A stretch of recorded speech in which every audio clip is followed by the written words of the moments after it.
बहुत समय पहले भारत के एक छोटे से गांव रामपुर में हरिदास नाम का एक गरीब किसान रहता था। उसका घर मिट्टी का था और छप्पर में से बारिश का पानी टपकता था। हरिदास दिन रात खेतों में मेहनत करता, लेकिन मौसम हमेशा उसका साथ नहीं देता था। कभी सूखा पड़ता तो कभी बाढ़ आ जाती। उसके पास केवल एक पुरानी गाय और 3 बकरियां थीं। गाय अब दूध नहीं देती थी और बकरियां भी बूढ़ी हो चुकी थीं। हरिदास की पत्नी सरला और उसका बेटा गोपाल अक्सर भूखे सो जाते थे। सरला अपने पति को हिम्मत देती, हार मत मानो हरिदास, भगवान सबकी सुनता है। लेकिन हरिदास के चेहरे पर अब उम्मीद की जगह थकान दिखने लगी थी। वह रोज सोचता, काश एक दिन कुछ चमत्कार हो जाए। एक दिन हरिदास जंगल में लकड़ियां काटने गया। वहां उसने देखा कि एक छोटी सी बकरी जाल में फंसी हुई थी। वह बकरी बहुत सुंदर थी, उसके शरीर से हल्की सुनहरी चमक निकल रही थी। हरिदास ने सोचा, अरे ये कैसी बकरी है। वह तुरंत जाल काटकर उसे आजाद कर देता है। बकरी ने इंसानी आवाज में कहा, धन्यवाद किसान, तुमने मेरी जान बचाई है। मैं कोई साधारण बकरी नहीं हूँ, मैं एक जादुई बकरी हूँ। हरिदास डर गया। जादुई बकरी? बकरी मुस्कुराई, डरो मत, मैं तुम्हें इनाम दूंगी, लेकिन याद रखना, लालच मत करना। हरिदास बोला, मुझे कुछ नहीं चाहिए माँ, बस मेरे परिवार को खाना मिल जाए। बकरी बोली, तो सुनो, मैं तुम्हारे घर रोज आऊंगी और जहाँ भी तुम कहोगे वहाँ सोने का दूध दूंगी। पर एक बात याद रखना, कभी भी मुझे बांधने या रोकने की कोशिश मत करना, वरना जादू हमेशा के लिए खत्म हो जाएगा। हरिदास ने हाथ जोड़कर कहा, मैं वचन देता हूँ। शाम को जब हरिदास घर लौटा तो सरला बोली, आज भी कुछ नहीं मिला? हरिदास मुस्कुराया, आज किस्मत बदलने वाली है। और उसने दरवाजे के पास जादुई बकरी को लाकर कहा, बकरी माँ, अब अपनी शक्ति दिखाओ। बकरी ने अपनी आंखें बंद की और धीरे से मेह मेह की आवाज की, और तभी मिट्टी के बर्तन में चमकता हुआ सोने का दूध भर गया। सरला और गोपाल हैरान रह गए। हरिदास ने दूध बेचकर थोड़े पैसे कमाए और धीरे धीरे उनका घर सुधरने लगा। बेटे गोपाल को स्कूल भेजा जाने लगा और सरला ने पहली बार अच्छे कपड़े पहने।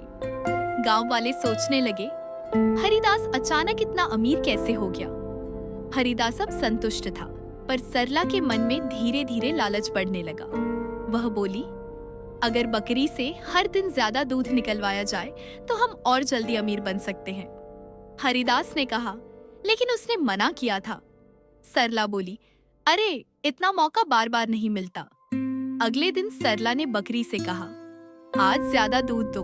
बकरी ने कहा, इतना ही दे सकती हूँ। सरला नाराज हो गई और बोली, तुम हमारी गुलाम हो, तुम्हें जितना कहें उतना दो। हरिदास डर गया। ऐसा मत बोलो सरला, लेकिन देर हो चुकी थी।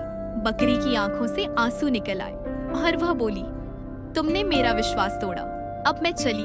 और अचानक वह हवा में गायब हो गई।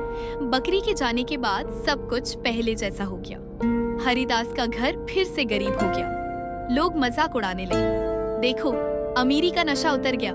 सरला रोने लगी, मुझसे गलती हो गई। हरिदास बोला, जो चला गया वह अब लौट कर नहीं आएगा। लेकिन गोपाल ने ठान लिया, नहीं पिताजी, मैं उस बकरी माँ को ढूंढूंगा। वह हमें सिखाने आई थी कि मेहनत और सच्चाई सबसे बड़ा जादू है। गोपाल बड़ा होकर एक समझदार लड़का बन गया। वह रोज जंगल जाता और बकरी माँ को पुकारता। वर्षों बीत गए, लेकिन बकरी नहीं मिली। एक दिन एक साधु ने उसे देखा और कहा, बेटा, जिस जादू की तलाश तू कर रहा है वह तेरे भीतर ही है। अगर तू सच्चे मन से दूसरों की मदद करेगा तो बकरी खुद तुझे ढूंढेगी। गोपाल ने वही किया। उसने गांव में बच्चों को पढ़ाना शुरू किया, गरीबों के लिए अनाज बांटना शुरू किया। गांव वाले बोले, गोपाल तो गांव का देवता बन गया है। एक रात गोपाल अकेला खेत में बैठा था। अचानक कहीं से वही चमकती हुई रोशनी आई।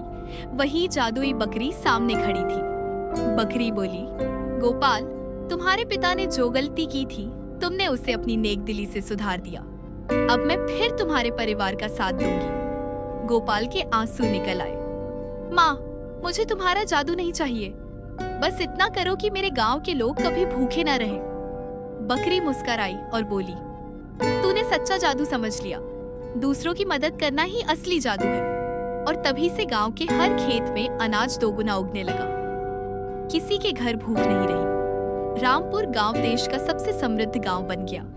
गोपाल गांव वालों को रोज यह कहानी सुनाता, जादू सोने के दूध में नहीं था, बल्कि सच्चाई, मेहनत और मदद में था।